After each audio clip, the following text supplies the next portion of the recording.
Willow,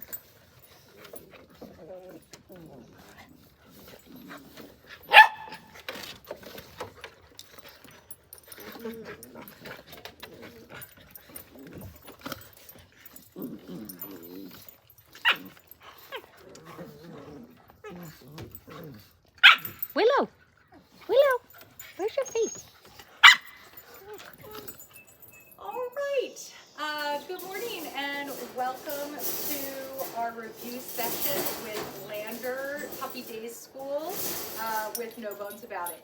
So the couple things I want to focus on today with Lander are, again, continuing to get our leash manners in a place where we really like them, and talk about that reactivity as we get out into the world, because she has come, Chloe and I were just discussing the fact that, her behavior and her barking and sort of reactivity to everything is like night and day compared to 4 weeks ago.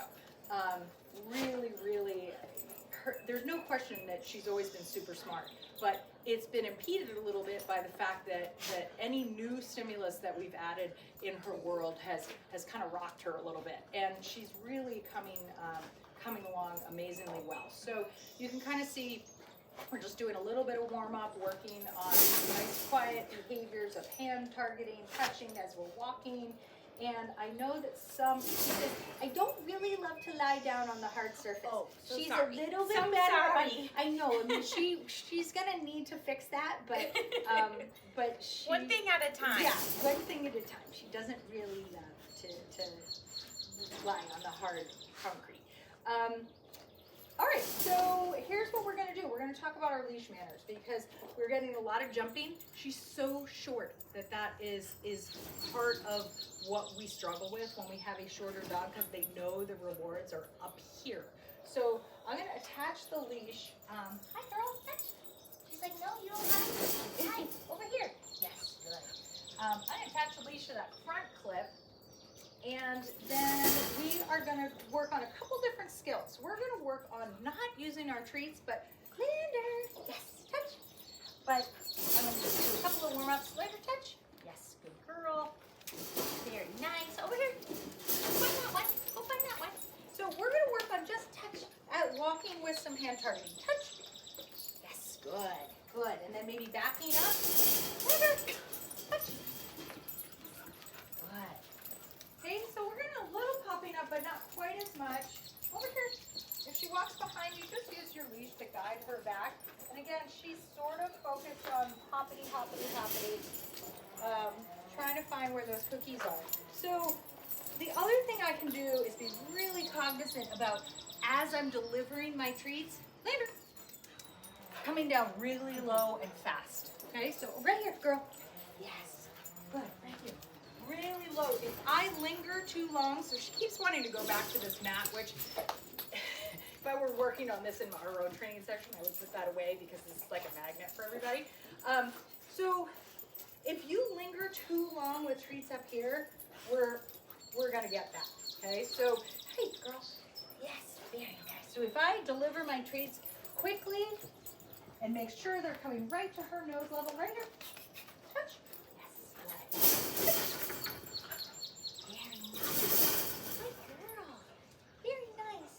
Yes, and that's what I love, stopping and sitting and giving me that nice eye contact.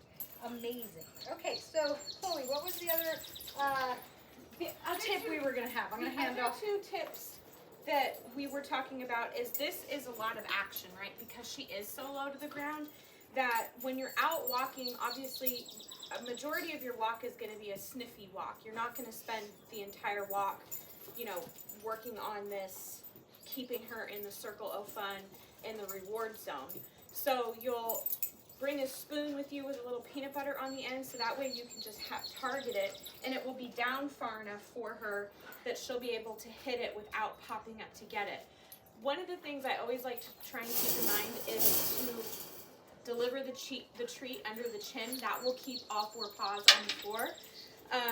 The other thing you can do is like a nose target, which you can get at any sort of pet food store, or even a fly swatter. Put a little cream cheese or peanut butter on it, and it will just do the same thing. so that you can easily target lower to keep all four paws down. Are you tired already? So the idea of that is similar to a hand target, but obviously our hand, it's really hard to keep bending down low. So what we do is we condition the puppy. I've even used just like cut like a short bamboo garden stake and like wrap some tape around the end, like some electrical tape or duct tape to make like a little obvious ball. And so I teach the puppy to touch that. And then as we're walking, I've got this little short stick and I can kind of just put that out and it keeps the puppy focused much lower instead of jumping up. It's a thing that, you know, is weird if you're walking around your neighborhood. It could look a little goofy, but maybe just practicing around in an environment like this just to kind of keep that puppy from popping up so much. And the other thing we talked about is sometimes just doing go find it's on the ground. So a lot of dogs that they're already obsessed with eating things off the ground, and I'm hesitant to offer that, but I don't think that she is one of those dogs. So just dropping treats and doing go find it close to us. But then again, sometimes this is if they miss them, then it sort of is really disruptive. That can be another tool. We're always just trying to come up with different ways. What works best for this particular dog?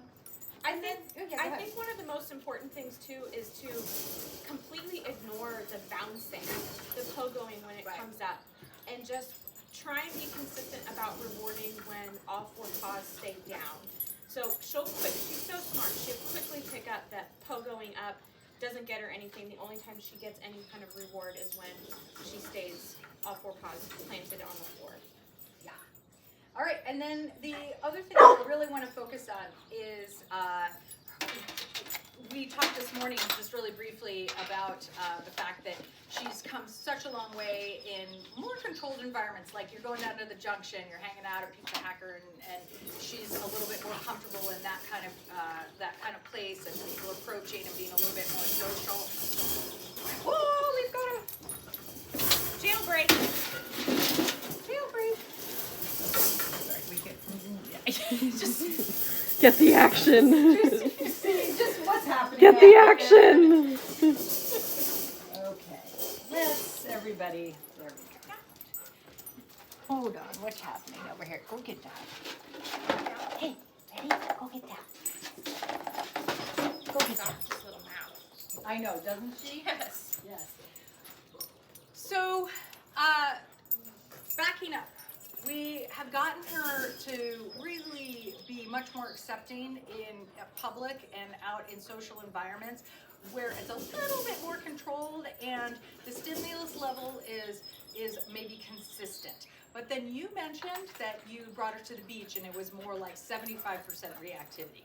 And so what we're gonna have to remember with her is that anytime you go somewhere new, that reactivity level is gonna go through the roof because that's just in her nature to bark when things, especially when things get wound up. So the more energy, the more stimulus around her in the environment is immediately gonna kind of throw her what we would call over threshold, where she's just like forget it, like it's just like.